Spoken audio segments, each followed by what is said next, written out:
कैसी बात करती हो? किसी का पति हड़पने के लिए अब तुम अनशन करोगे? और अनशन जैसे पवित्र शास्त्र का उपयोग किसी का आदमी हड़पने के लिए? छी, कितनी घटिया बात है। कोई साथ नहीं देगा तुम्हारा और उल्टा लोग हंसेंगे तुम पे।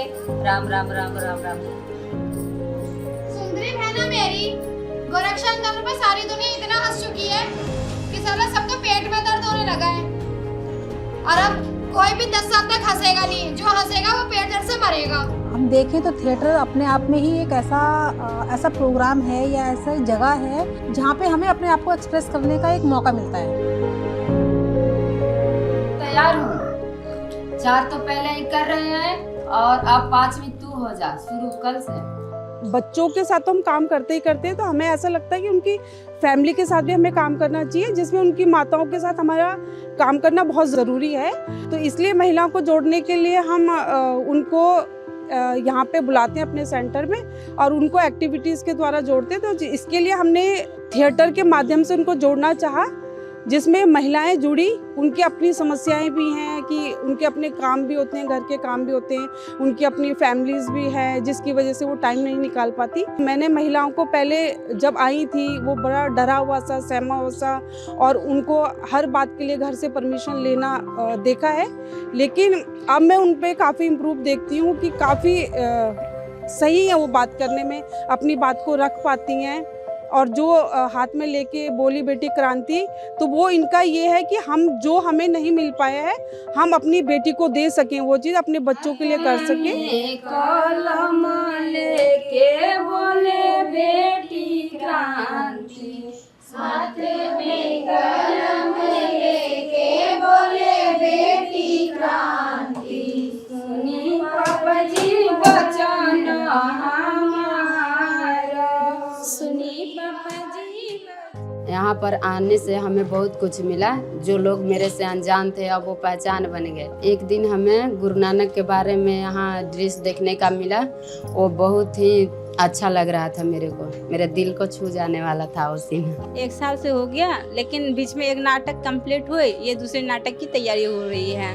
कई तरीके की चीज़ें हमें सीखने को मिलती हैं, हमारे मन की हिचकिचाहट दूर हुई और हमें बड़ों से या किसी अनजान लोगों से हमें किस तरीके से बातें करनी है, हर चीज़ का हमें यहाँ से नॉलेज मिला। मैं पहले 11 ब्लॉक में रहती थी। 11 ब्लॉक से रहते फिर मैं अपने बच्चों किसी मैम हमारे यहाँ आती थी, अपने बच्चे को दाखिला करा दो। हम यहाँ क्या नाम साथी सेंटर में जो एडमिशन कराए बच्चे को।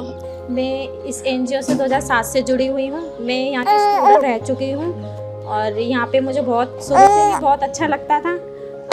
मैं आगे भी यहाँ जुड़ी रहना चाहती हूँ। घूमने के लिए आ गए राजस्थान, हम लोग घूम के आए हैं, हमने नाटक भी करवाई। अभी क्या बोला, बस मजाक उड़ाने कह दो तो मैं पहले तैयार रहती हूँ। मुझे अच्छा लगता है यहाँ पे रहने, 2 घंटे के लिए तो हमें सुकून मिल जाता है ना। नमस्ते, मेरा नाम राधा है। अच्छा लगता है। और मैंने जब यहाँ पे आई थी तो पूरी गमाती में यहाँ पे आई तो थोड़ा मुझे अच्छा लगा, नॉलेज भी मिली मुझे। और सबसे बड़ी बात ये है कि जब मेरी उम्र थी साइकिल की तब नहीं सीखा, लेकिन यहाँ पर आने के बाद मैंने साइकिल सीखा।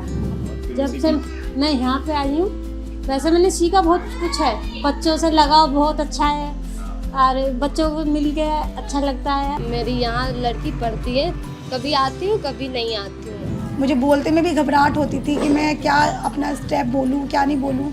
तो मैडम ने मुझे अकेले में रह के बताया था कि मत देखो, यूँ समझो कोई है नहीं आपके सामने बोलने के लिए, आप अपने आप में कोई बातें कर रहे हो या कुछ भी गा रहे हो या कुछ भी देख रहे हो, अपने आप में ही कर रहे हो। तो मैं वो चीज़ें करने लग गई थी, तो फिर मुझे ऐसे कर करके झिझक खुलने लग गई। मैं अपनी छोटी बेटी के जन्मपत्री के लिए आई थी, तब मेरे को पता चला कि यहाँ पढ़ाई होती है।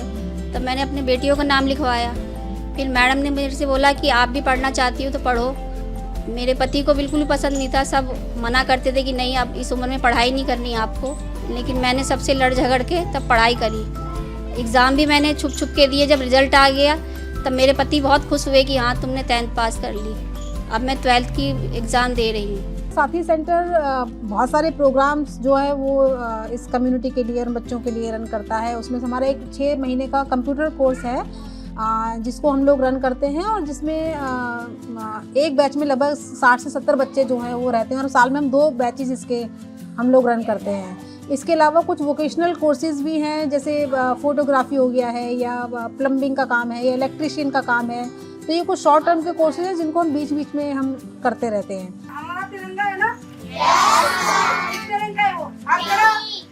हाथों में कलम लेके बोले बेटी क्रांति, हाथ में कलम लेके बोले बेटी क्रांति, सुनी पापा जी वचन हमारा, सुनी पापा जी वचन हमारा, बबुआ के भेजो तारा रोजे